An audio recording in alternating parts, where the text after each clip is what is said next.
Nasra. Mko poa? Sasa nataka kuanza na some good news. Na pia nikiwaambia msingoje niwaambie munipigie makofi. So recently nimepata kazi ya radio.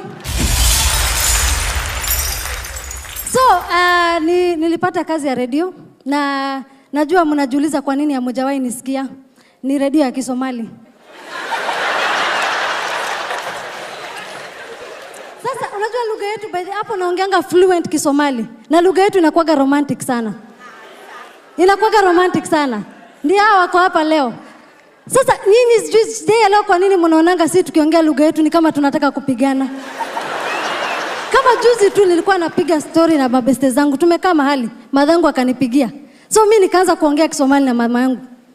Hello, hoyo. Setahay. Maya waa fiicana hadda waan soo socda xaafada Imana. Maya maxaan ku dhahay markaan imaado waxa rabtaan ku keenaa hoyo iska dhaafadi.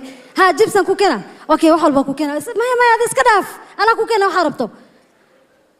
Mumeshtuka? So venye nimemaliza kuongea na yeye. Mabeste zangu walikuwa hapo akaanza kusema kwani kuna shida nyumbani? Mimi nashindwa shida gani na mamangu alikuwa ananiambia nikirudi nimletee chips.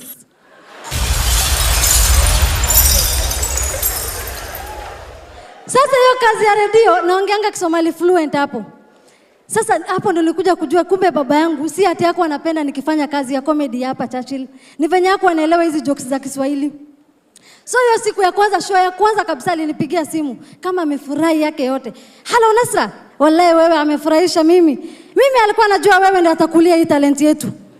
Yaani wewe amefurahisha mimi na amenifurahisha, lakini mahali wewe amelala kwa kazi ni mahali hii kwa host yako. Akitaja baada ya dakika 2 yeye anataja Safaricom. Na wewe anajua sisi yako na biashara yetu ya marashi.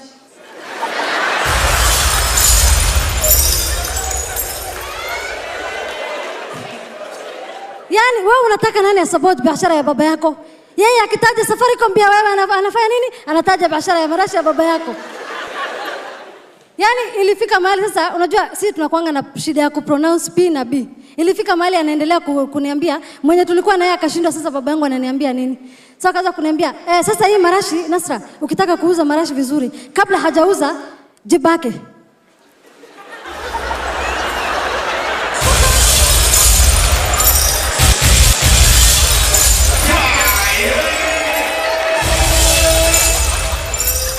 Akibatana na rafiki yako kwa barabara baka yeye.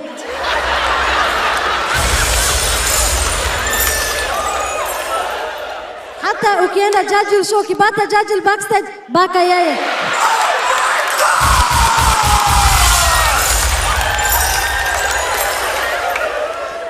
Yani alafu sasa kama kuna mtu anakuwa gana the same tabia characteristics kama za babangu ni best yangu anaitwa Abdi. Sasa Abdi usiku akakuja, akawa amefurahi, anakuja na ananiambia Nasra, wallahi mimi leo amefurahi. Amebata kazi ambayo alikuwa anataka sana kubata. Nikamwambia umepata kazi gani? Mimi alikuwa ameenda audition ya acting na ameangukia role ya Hollywood. Nikamwambia hiyo ni mzuri sana, role gani? Mimi atakuwa na act kama gaidi. Nikamwambia seriously Abdi ndio role unafurahia kuact. Yaani juu wamekuona wewe ni Msomali, the first thing wanakuambia uact ni kama gaidi. Nikamwambia Nasra acha nikwambie, mimi ni pesa natafuta. Hata akiniambia ni act kama shetani mimi ata act. Unajua Nasra before mimi apate hii role kubwa, ile show yenye alikuwa anafanya mwisho, wao waliambia mimi act kama kiti. Shida si kuact kama kiti, shida ni king anakalia mimi. Na wewe anajua vizuri king ni mtu wako na kingdom kubwa hivi.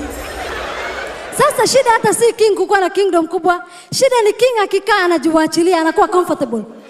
Sasa siku moja king amekalia mimi akashindwa kuzuia, mimi akaangusha yeye. Watu wakaanza kutetesha mimi, kwa nini anaangusha king? Mimi akamwambia taratibu ria, banaletea mimi maneno mingi. Mimi hako anataka kuangusha king. King mwenyewe ndiye amevunja mguu ya kiti. Na unajua Nasra, mimi amebatiwa hiyo role kwa sababu wao akiangalia mimi anafanana na hiyo kitu yenye wanabatia mimi. Ama wao ushaona gaidi Mokorino. Asanteni sana.